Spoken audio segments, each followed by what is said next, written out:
90% ज्यादा मार्केटर ये मिस्टेक करते हैं, ये जो 5 मिस्टेक मैं आपको अभी बताने वाला हूँ ये करते हैं। और अगर आप भी अपने कैंपेन में अपने ब्रांड्स के लिए ये करने वाले हो तो आपका भी कैंपेन नहीं वर्क करने वाला है, क्लियर है। इससे पहले कि आप ये मिस्टेक करो तो ये वीडियो देख लो अच्छे से, तो आपको समझ में आ जाए क्या अवॉइड करना है, क्या करना है, क्या नहीं करना है। Everything you need to understand first. So number 1 is, आपको सबसे पहले ये समझना पड़ेगा कि आपका कस्टमर को क्या चाहिए। Most of the people make mistake is they are talking about yourself, मतलब वो खुद के बारे में बात करते हैं, वो कस्टमर के बारे में कभी बात नहीं करते हैं। What the customer want they don't talk about that, they only talk about what you want. ठीक है, आपको कस्टमर चाहिए दैट इज फाइन, लेकिन आपके कस्टमर को क्या चाहिए आपको पहले वो समझना पड़ेगा और उसको वो बताना पड़ेगा कि आपके प्रोडक्ट से उसको क्या मिलने वाला है। जैसे कि बहुत सिंपल एक लाइन है, I don't care about what you sell, I care what it does for me. तो मेरे लिए क्या करने वाला है प्रोडक्ट। आप एग्जांपल के लिए सपोज अगर आप कोई फिटनेस कोच हो और आपको ट्रांसफॉर्मेशन, आप एक डाइट सेल करते हो, तो आप कभी भी ये नहीं बोलोगे कि मैं आपको पनीर खाने के लिए दे रहा हूँ, मैं आपको ये खाने के लिए दे रहा हूँ, इतना हाई प्रोटीन है, उससे कोई फर्क नहीं पड़ता उसको। आपकी टारगेट ऑडियंस क्या है? जो लोग ऑलरेडी काफी ज्यादा फैटी हैं उनको आपको लीन पे लेके आना है। तो आपको ट्रांसफॉर्मेशन सेल करनी पड़ेगी कि अगर आप ये डाइट फॉलो करोगे तो ऐसे हो जाओगे, दैट इज अ ट्रांसफॉर्मेशन, और ये आपका बिकेगा। इंस्टेड ऑफ अगर आप ये बोलो कि मैं आपको इतना प्रोटीन दूंगा, ये दे रहा हूँ, ये दे रहा हूँ, डाइट के अंदर ये दे रहा हूँ, नथिंग वर्क, वो कुछ काम का नहीं है। तो that is a very simple understanding. आपको ये समझना पड़ेगा कि कभी भी फीचर नहीं बिकते हैं, रिजल्ट्स बिकते हैं, ट्रांसफॉर्मेशन बिकती है हमेशा। तो हमेशा एंड रिजल्ट बिकेगा, ना कि इसके फीचर्स बिकने वाले हैं, ना कि वो बिकने वाला। तो आपको ये समझना पड़ेगा जब भी आप एडवर्टाइजमेंट बनाओ तो आपके फीचर्स के बजाय आप उसके अंदर अपनी एंड रिजल्ट बताओ कि उस कस्टमर को एंड रिजल्ट क्या मिलेगा, डिजायरेबल पोजीशन पे कहां जाने वाला है, वो भी आपको समझाना पड़ेगा उसके अंदर। जब ये मैसेज करेक्ट कर लोगे तो आपका कोई भी क्रिएटिव फेल नहीं होगा, आपका कोई भी कैंपेन फेल नहीं होगा। तो that is the first important very important rule. Second is copy paste method. Most of the brands are using this copy paste method, और उसमें प्रॉब्लम ये होती है कि वो कॉपी पेस्ट तो कर लेते हैं, लेकिन जो उस ब्रांड के लिए काम कर रहा है जरूरी नहीं है कि वो आपके लिए भी काम करे। What work for others it won't always work for you, ये आपको समझना बहुत इंपॉर्टेंट है। तो जैसे कोई ब्रांड यूएस के अंदर है, आपने उसका कॉपी कर लिया, आपने उसकी स्ट्रेटेजी कॉपी कर लिया, आपने उसका लैंडिंग पेज कॉपी कर लिया, आपने उसकी क्रिएटिविटी क्रिएटिव सब कॉपी कर ली, बट जरूरी नहीं इंडियन मार्केट में सेम चीज वर्क करेगी। आपको सबसे पहले समझना पड़ेगा उस ब्रांड की पोजीशनिंग अलग है, टारगेट ऑडियंस अलग है, उसका यूएसपी अलग है। आपकी यूएसपी क्या है उसके अंदर?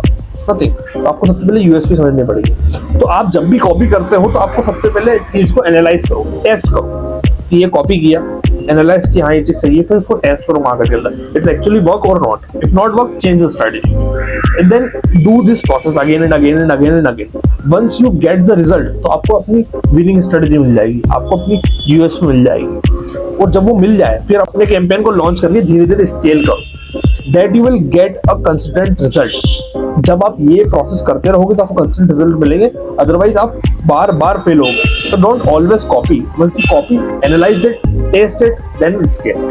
थर्ड मिस्टेक जो लोग जनरली करते हैं वो होती है focusing on a new customer, और वो भूल जाते हैं अपने ओल्ड कस्टमर के बारे के अंदर, एग्जिस्टिंग कस्टमर के बारे में भूल जाते हैं। तो ये सबसे बड़ी मिस्टेक होती है, जबकि एग्जिस्टिंग कस्टमर से रेवेन्यू लेके आना 5% चीपर होता है instead of the new customer, क्योंकि न्यू कस्टमर पे आप जब भी जाओगे वो एक कोल्ड ऑडियंस है, वो आपके ब्रांड के बारे में नहीं जानती, वो आपकी सर्विस के बारे में नहीं जानती है। तो सबसे पहले आपको एडवर्टाइजिंग रन करना पड़ेगा, उस रन करने के बाद उसको मल्टीपल टाइम रिटारगेट करना पड़ेगा मल्टीपल चैनल से, उसके बाद वो आपकी थोड़ी वार्म ऑडियंस बनेगी, फिर आपके ब्रांड से आपकी सर्विस से इंटरेक्ट करना चालू करेगी, देन काफी टाइम बाद वो कन्वर्ट होंगे। तो जब तक आप उस कस्टमर को लेके आओगे नए कस्टमर को, इसमें आपका इतना रेवेन्यू खर्च हो चुका होगा ताकि आप अपने जो ओल्ड कस्टमर उसको अगर आप लॉयल्टी बोनस देने लगो, रीपर्चेसिंग ऑफर लॉन्च करने लगो, या फिर आप रीटारगेटिंग कैंपेन प्रॉपर्ली रन करने लगो, तो आपको काफी अच्छा रेवेन्यू वहां से रिटर्न आना चालू हो जाएगा। Fourth and very big mistake, thinking marketing is equal to ads.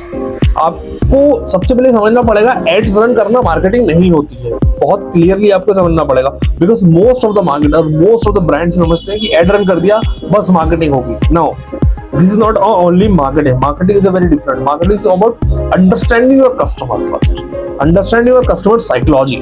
Marketing तो बहुत बड़ी चीज है और एड से एक छोटा सा पार्ट है, तो एड रन करना मार्केटिंग नहीं होती। सेकंड थिंग, अगर आप अपने कस्टमर की साइकोलॉजी ही नहीं समझते हो तो आप कुछ भी कर लो, उस कस्टमर को आप आपका प्रोडक्ट बेच ही नहीं पाओगे।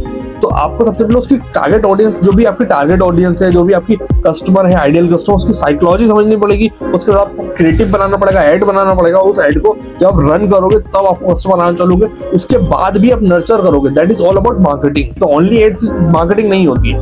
अगर आपके कस्टमर की साइकोलॉजी आप नहीं समझते हो तो आप फेसबुक पे ऐड रन कर लो, लिंक्डइन पे कर लो, गूगल पे कर लो, या एसईओ कर लो, आप कुछ भी कर लो, आपको कस्टमर नहीं मिलेंगे क्योंकि आप उनकी साइकोलॉजी ही नहीं समझ रहे हो। तो आपको सबसे पहले ये समझना पड़ेगा आपके कस्टमर की साइकोलॉजी क्या है। उसके बाद आपको उसको डिजायर क्रिएट करना पड़ेगा आपके उसके अंदर कि उसका डिजायर क्या है। सपोज अगर आप कोई प्रोडक्ट बेच रहे हो, जैसे कि मैंने आपको फर्स्ट एग्जांपल दिया था कि अगर आप एक ट्रांसफॉर्मेशन बेचते हो, आप एक फिटनेस कोच हो, तो आप एक ट्रांसफॉर्मेशन बेचते हो, तो आपको बेचना पड़ेगा कि अगर इतने मोटे थे आप इतने पतले हो जाओगे। एक डिजायर है, उसका डिजायर है वो पतला होना, ये बहुत इजीली बिक जाएगा। फिफ्थ एंड लास्ट मिस्टेक जो कि जनरली लोग करते हैं तो वो ये होता है कि जैसे ही एड रन किया वो एक्सपेक्टिंग रिजल्ट। एड रन करते थे हर 1-2 घंटे में वो चेक करते हैं कि रिजल्ट आया कि नहीं आया, सेल आई कि नहीं आई, लीड्स आई कि नहीं आई। और ये सबसे बड़ी मिस्टेक है, बिकॉज जब भी आप एड रन करते हो तो आप एक टेस्ट प्रोसेस में होते हो। जब आप पहली बार या दूसरी बार एड रन करो तो आप एक टेस्ट प्रोसेस के अंदर हो। आपको ये नहीं पता आपको कौन सा क्रिएटिव काम करने वाला है, आपको ये नहीं पता कि कौन सी ऑडियंस काम करने वाली है, आप टेस्ट कर रहे हो जरूर। तो हो सकता है आपके वर्ड्स काम करेंगे और हो सकता है नहीं भी करेंगे। तो अगर नहीं करेंगे तो पैनिक में नहीं आना है। ये क्या 2 दिन ऐड चलने दो,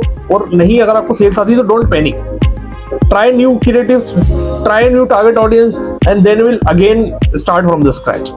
तो ये एक प्रोसेस है, वो आपको हर बार करनी पड़ेगी। जब ये प्रोसेस आप फॉलो करते रहोगे तो एक कुछ ना कुछ ऐसे क्रिएटिव्स मिलेंगे जो काम कर रहे होंगे आपके लिए, कुछ ना कुछ ऐसी टारगेट ऑडियंस मिलेगी जो आपके लिए काम कर रही होगी। और जब आप उनको यूज करोगे, जब आप उनको प्रॉपरली अच्छे से एड रन करोगे, उनमें प्रॉपरली बजट एलोकेट करोगे, तब आप स्केल कर पाओगे और आप पर डे की 100-200 लीड्स, 200 सेल्स जनरेट कर पाओगे इजीली। तो आपको सबसे पहले समझना इंपॉर्टेंट होगा कि जब भी आप एड रन करते हो तो एक टेस्ट प्रोसेस होती है, उसके बाद ऑप्टिमाइजेशन प्रोसेस होती है कि एरर्स क्या आ रहा है, उसको कैसे सॉल्व करना है। वो एरर के बाद आपको स्केलिंग प्रोसेस आती है। That is the process every marketer need to understand and every brand owner need to understand this. Don't panic whenever you are running ad. This is a testing process first initially.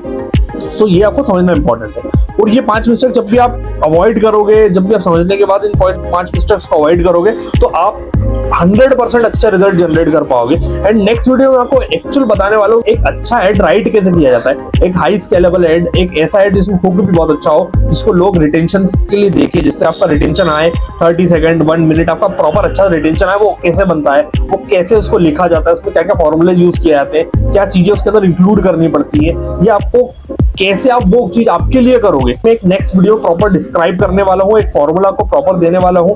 तो उसके लिए channel को subscribe कर लेना and see you the next video.